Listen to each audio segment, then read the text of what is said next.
தமிழகத்தின் தலைநகரான சென்னை போக்குவரத்து நெரிசலை குறைப்பதில் மற்றொரு வரலாற்று சாதனையை படைக்க தயாராகி வருகிறது.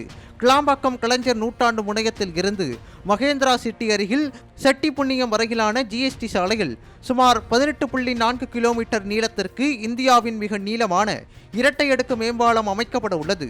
இந்த திட்டத்திற்கு தமிழக அரசு தற்போது கொள்கை ரீதியிலான ஒப்புதலை வழங்கியுள்ளது. இந்த பிரம்மாண்ட மேம்பாலம் 2 அடுக்குகளை கொண்டதாக அமையும். இதன் கீழடுக்கில் 6 வழித்தடங்களை கொண்ட உயர்மட்ட நெடுஞ்சாலையும் அதன் மேலடுக்கில் சென்னை மெட்ரோ ரயில் பாதையும் அமைக்கப்பட உள்ளது. ஒரே தூண்களில் இந்த 2 அடுக்குகளும் தாங்கப்படும் வகையில் இதன் வடிவமைப்பு திட்டமிடப்பட்டுள்ளது. தற்போது நாக்பூரில் உள்ள 5.6 கிலோமீட்டர் நீளமுள்ள இரட்டை அடுக்கு மேம்பாலமே இந்தியாவின் நீளமானதாக கருதப்படுகிறது. ஆனால் சென்னையின் இந்த 18.4 கிலோமீட்டர் நீள திட்டம் முடிவடையும் போது இது இந்தியாவிலேயே மட்டுமின்றி உலகிலேயே மிக நீளமான இரட்டை அடுக்கு மேம்பாலங்களில் ஒன்றாக திகழும்.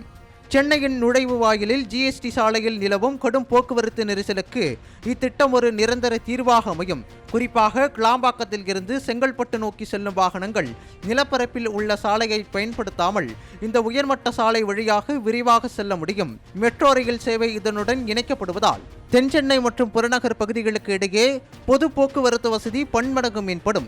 இத்திட்டத்திற்காக சுமார் 3400 கோடி ரூபாய் செலவிடப்படும் என்று முதற்கட்ட மதிப்பீடுகள் தெரிவிக்கின்றன. தேசிய நெடுஞ்சாலைகள் ஆணையம் இதற்கான விரிவான திட்ட அறிக்கையை திருத்தி அமைக்கும் பணியில் ஈடுபட்டுள்ளது. தமிழக அரசு இந்த மெட்ரோ விரிவாக்கத்திற்கான கூடுதல் செலவினங்களை பகிர்ந்து கொள்ள சம்மதம் தெரிவித்துள்ளது. ஏற்கனவே விமான நிலையம் கிளாம்பாக்கம் இடையிலான மெட்ரோ விரிவாக்க பணிகள் ஆலோசனையில் உள்ள நிலையில் அதன் தொடர்ச்சியாக இரட்டை அடுக்கு பாலம் அமையும். இந்த திட்டம் பயன்பாட்டிற்கு வரும்போது சென்னையில் உள்கட்டமைப்பு உலகத் தரத்திற்கு உயர்வதுடன் லட்சக்கணக்கான பயணிகளின் பயண நேரம் பாதியாக குறையும் என்பதில் ஐயமில்லை.